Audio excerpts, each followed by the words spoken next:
Welcome to simple recipe. ನಾನಿವತ್ತು ಒಬ್ಬಟ್ಟಿನ ಸಾರು ಮಾಡ್ತಾಯಿದ್ದೀನಿ.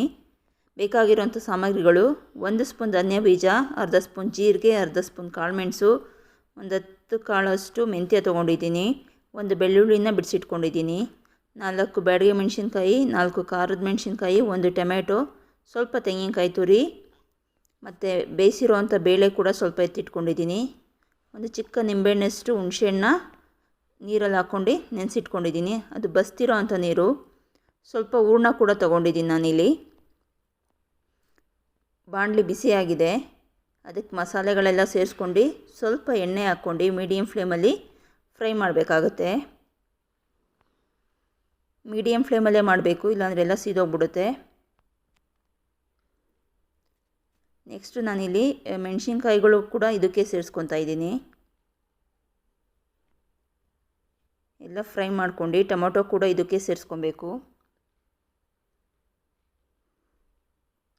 ಅನ್ನಕ್ಕೆ ತುಂಬ ಚೆನ್ನಾಗಿರುತ್ತೆ. ಮತ್ತು ನೆಕ್ಸ್ಟ್ ಇದನ್ನು ಇಟ್ಕೊಂಡು ತಿಂದರೆ ಅದು ಇನ್ನೂ ತುಂಬ ಚೆನ್ನಾಗಿ ಟೇಸ್ಟ್ ಕೊಡುತ್ತೆ.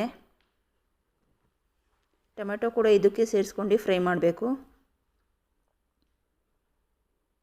ನಾನೆಲ್ಲ ಇಲ್ಲಿ ಸ್ವಲ್ಪ ಕಡಿಮೆ ಪ್ರಮಾಣದಲ್ಲಿ ತೊಗೊಂಡಿದ್ದೀನಿ.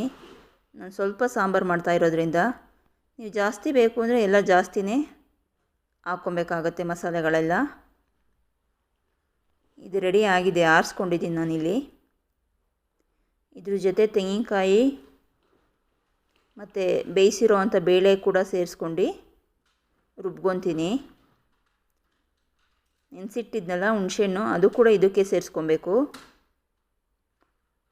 ರೆಡಿ ಆಗಿದೆ ಇದು. ಲಾಸ್ಟಲ್ಲಿ ನಾನು ಸ್ವಲ್ಪ ಕೊತ್ತಂಬರಿ ಸೊಪ್ಪು ಮತ್ತು ಹೂರಣ ಕೂಡ ಇದಕ್ಕೆ ಸೇರಿಸ್ಕೊಂಡು ರುಬ್ಕೊತಾ ಇದ್ದೀನಿ. ನಾನಿಲ್ಲಿ ಒಗ್ಗರಣೆಗೋಸ್ಕರ ಸ್ವಲ್ಪ ಬೆಳ್ಳುಳ್ಳಿ ಮತ್ತು ಕರಿಬೇವಿನ ಸೊಪ್ಪನ್ನ ತೊಗೊಂಡಿದ್ದೀನಿ. ಬೆಳ್ಳುಳ್ಳಿನ ಚಚ್ಚಿಟ್ಕೊಂಡಿದ್ದೀನಿ.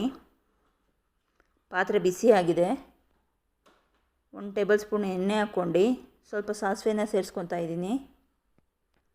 ಸಾಸಿವೆ ಎಲ್ಲ ಸಿಡಿದ ಮೇಲೆ ಬೆಳ್ಳುಳ್ಳಿ ಹಾಕ್ಕೊಂಡು ಸ್ವಲ್ಪ ಫ್ರೈ ಮಾಡಿಬಿಟ್ಟು ಕರಿಬೇವಿನ ಸೊಪ್ಪು ಕೂಡ ಹಾಕ್ಕೊತಾ ಇದ್ದೀನಿ.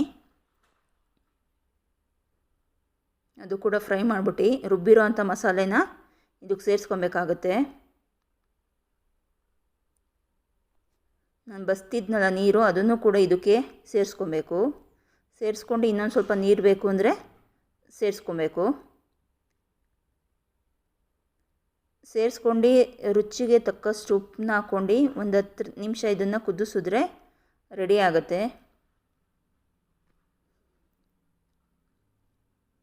ತುಂಬ ಚೆನ್ನಾಗಿರುತ್ತೆ ಟೇಸ್ಟು.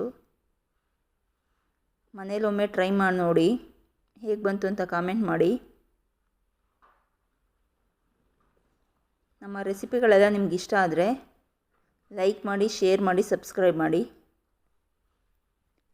ನನಗೆ ಇಲ್ಲಿ ಲಾಸ್ಟಲ್ಲಿ ಸ್ವಲ್ಪ ಹೂರಣ ಕಮ್ಮಿ ಅನ್ನಿಸ್ತು, ಅದಕ್ಕೆ ಇನ್ನೊಂದು ಸ್ವಲ್ಪ ಹೂರಣ ಸೇರಿಸ್ಕೊಂಡೆ ನಾನಿಲ್ಲಿ.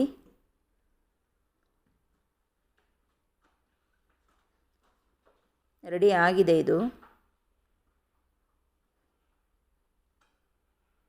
ತುಂಬ ಚೆನ್ನಾಗಿರುತ್ತೆ ಅನ್ನಕ್ಕೆ.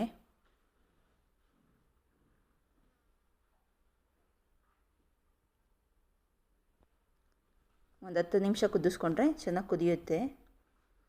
ಧನ್ಯವಾದಗಳು.